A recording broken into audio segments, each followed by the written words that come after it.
Get ready to feel the wrath of Mushoku Tensei fans, everyone. You saw the title of the video, but together, we will weather these waves. Because after this episode, I am very worried as a huge fan of Eris for her character and her return, because it is clear that Mushoku Tensei has a Rudy problem that is flattening both Sylphie, Roxy, and potentially Eris. It's not something I'm happy about or even want to say, but we have to be honest and discuss how this episode really filled me with dread. Experience your own power fantasy when you use code SeaTactics to get 10% off your order of gamer subs. I swear by it, every time I drink a sip, I feel mana coursing through my veins, and every purchase with my code helps support my cat's recovery from a stroke. So, the first scene I found to be a bit peculiar because it's mostly just a scene here to show that other people are paying respects to Paul. Now, on the surface, this isn't really a bad scene. However, there are a couple details here that I think I'm mostly just getting tired of after the 500th time it's been shown. Like, for example, the fact that we're making another joke about Elise being lecherous and that Geese and the others aren't going to her wedding because of it. It just feels really rude and degrading towards Elise. Another is when Geese gives Rudy a big bag of gold and jewels and tells him he'll need it to support his family. It's set up for later in the episode that he isn't working and needs the money, but it just feels a bit incongruous to me. Like, he bought a mansion after all and has multiple people living with him. How is he struggling for money? This doesn't really feel believable to me when Rudy has been really set up as this basically god king and gets everything he wants and has honestly zero consequences, which I can prove that because it's shown here too. There has been almost zero consequences for Paul dying, and he even gets Paul's half of the money too. So you could argue he continues to only gain from Paul's death more than he's lost. But there is some good news. There's also just some good things that happen in this episode. Zenith is recovering, which was one of the more interesting parts of the episode. She has these moments where she does things that she used to do way back when, which as an example here is just picking up weeds. This leads to a good callback from season 1 where she got onto Roxy about picking weeds. So this goes to show that the magic that has wiped her memory doesn't exactly wipe everything, and there are still traces of her personality. We also saw that in the last episode with her holding Norn's face in her hand, and then, later on the episode with her mimicking Lucy's movements and playing. But sadly, this is another instance where I think a character who is around Rudy gets, well, her character and personality taken away, like with Roxy, Sylphie, and honestly somewhat Norn too. So we'll see how this goes, but I really hope Zenith doesn't remain brain dead and actually does something again in the plot. But at least we do see here that Aisha and Zenith are a loving mother and daughter and vibe well together. So we get some good positive vibes here because, as Rudy puts it, it doesn't matter what they call each other. All that matters is they are together and that they are family. It's rather cute and rather wholesome, a good positive message. Rudy then hears a noise and goes to Aisha's room where he finds a monster called a Treant, which is more or less a plant monster. They eat stuff like a Venus flytrap. It's pretty cool, actually. This is another, well, cool part of the episode where we get some world building and we even learn from Roxy that they can be trained from a young age to be peaceful to people and only violent toward other monsters. However, as with most things in Mushoku Tensei, we always have to get back to these weird and creepy undertones. Last week, we had the whole backlash with Aisha offering sex to her blood-related brother as a, quote, joke. And this week, we have the reveal that Aisha used their bathwater to grow this monster. So, of course, Rudy has to make a joke that this is a perverted monster. I really don't understand how this series tells us Rudy is this amazing guy who is always making progress in life and changing and getting more mature when he clearly has a fetish for his little sister and is into stuff like incest, which is an actual fact, as we know from episode 1 and what happened in the novels. Just look at the way this joke is worded. Sylphie's and Aisha's sweat mixed together? Of course, it makes sense that it sprouted gropey tentacles then. That's a quote from the episode, which is a thinly veiled comment on how, from Rudy's mind, this is the only logical conclusion to hearing something like this. If given his little sister's bathwater, I'm sure he would try to sprout tentacles too and grope her too. That's the joke. It's stupid, degenerate humor that borders on insulting to the viewer who actually wants a story that isn't creepy like myself.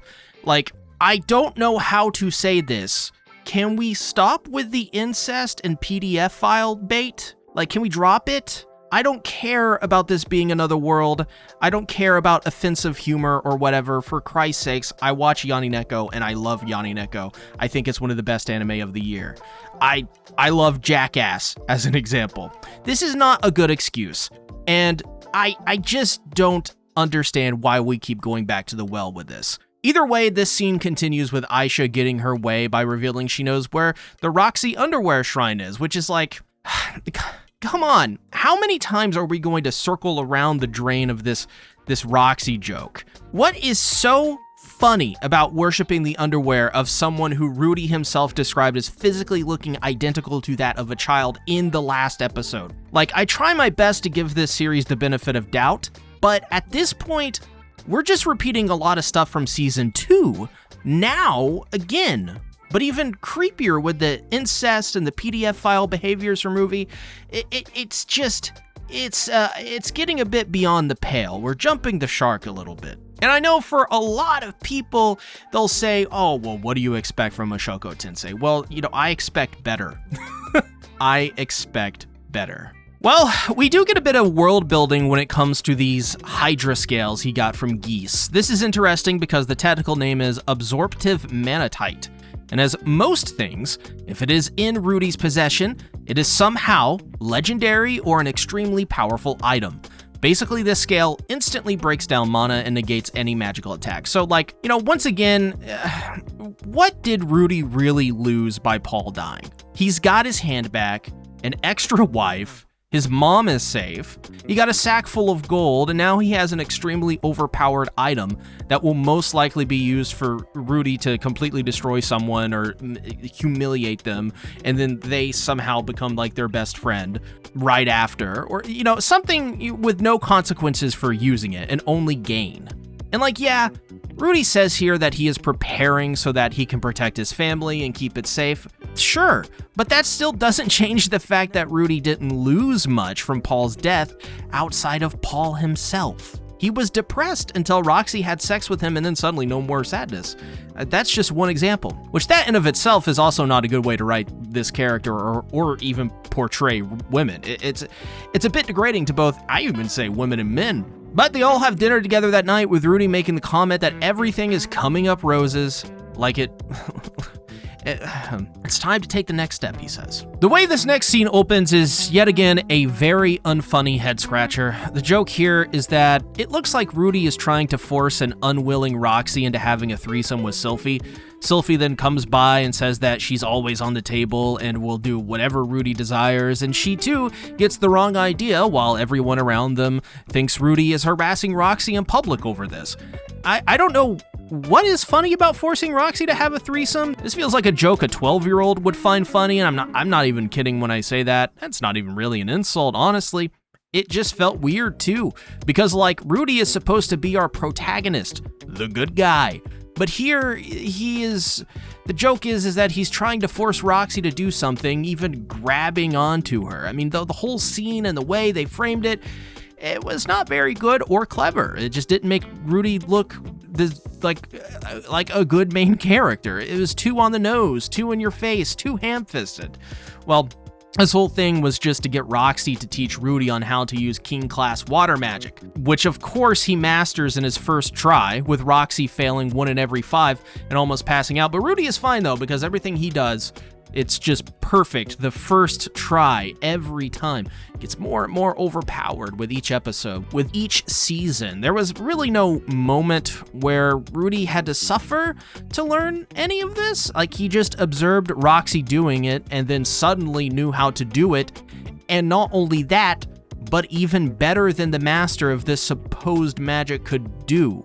Where at all was the interesting struggle that Rudy has to go through here. It felt like he entered a cheat code and then pretended that he was this amazing person while other people praised him for being this amazing person, which is what Sylphie and Roxy literally say to him afterwards. He gets all of this adulation and praise when he really didn't do a single notable thing to get it. Nothing about what Rudy did here was impressive because he just did it. He just pressed the button and he did it. But we also have to discuss that final scene from this episode that felt a bit degrading to women, which is a bit common for Mushoku Tensei, but even then it felt so backhanded to the people who spent years following these characters thinking they'd be more than just Rudy's wives as characters.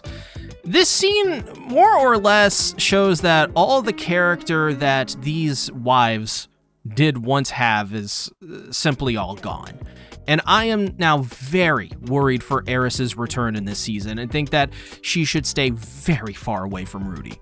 Roxy says that she is lucky to be in the position that she is in as Rudy's wife and feels as if she's an interloper that wouldn't have been given a second chance or a second thought by Rudy otherwise. This comment on its own merit is degrading toward Roxy, who basically feels that outside of being a teacher, the biggest accomplishment in her life is being Rudy's wife, which is like, come on now. Women are more than just wives and girlfriends, and it's the overall sentiment that I'm targeting here that is problematic from the perspective of a writer. Roxy in Season 1 was a full-fledged character with goals and aspirations, and now she is Rudy's second wife. This is the big issue with the series. That's all her character is now. Once a character involves themselves with Rudy, they become flat and they begin to worship him, discarding all previous characterizations, especially women. Sylphie also degrades herself for Rudy by saying that if they fought over Rudy, she would lose, which is so like, come on. Like, this is not how human beings act like in real life. This comment from Sylphie turns her into a glorified fangirl or simp because, once again, this makes it out to seem like her entire goal and purpose as a human is to simply be the wife of Rudy. Even worse is how she feels that he wouldn't have even given her a glance if she didn't meet him at a low point in his life. Like, what are we doing with these characters? Like, what is the point of them ever existing if the sole reason for them existing is just be the main character's wives? Rudy more and more really does feel like a self-insert Mary Sue who gets everything they want and has zero character beyond, I just keep winning. The entire way they wrote it, it felt either like it was fetishizing a minor, incest, or degrading women this episode. You may disagree with me on this, but clearly people don't disagree with me on this as a whole. This is the worst issue with this series, and episode after episode, they really continue to compound upon this issue.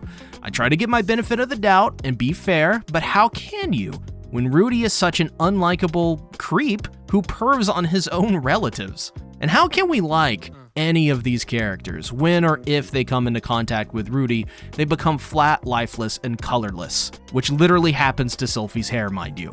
Or like with Zenith, she goes brain dead after getting back to Rudy. Like, what are we doing here? Like, where is the agency in this series with these characters? This episode was a collection of scenes worshiping Rudy. So, after the last two episodes, I'm very worried for Eris's character and what happens when she returns to Rudy, because if it is anything even remotely like Sylphie or Roxy, she is going to marry Rudy and immediately become a generic isekai wife to him.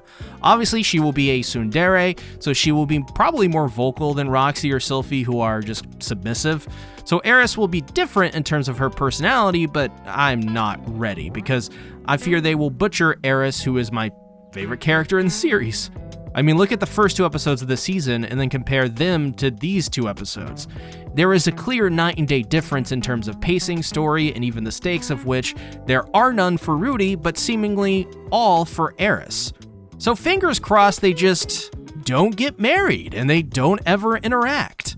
I'm very fearful of this story losing the one grasp it had on being really special, which was Eris. Season 2 showed they are perfectly a-okay turning this series into a harem power fantasy, and Season 3 shows no signs of stopping that or giving Rudy any sort of semblance of a hard time. But that's why Eris's character is so great. She has to go through a lot of hardship and progression as a person. So check out my analysis on how Eris completely changed Mushoku Tensei Season 3. Make it a great day, or not, the choice is yours.